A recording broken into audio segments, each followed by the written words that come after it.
Bom dia, boa tarde, boa noite, pessoal, quem está vendo esse vídeo.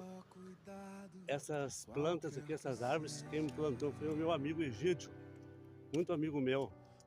Ele teve um tempinho para plantar árvores frutíferas, ó, como goiabeira, tá carregado de goiaba.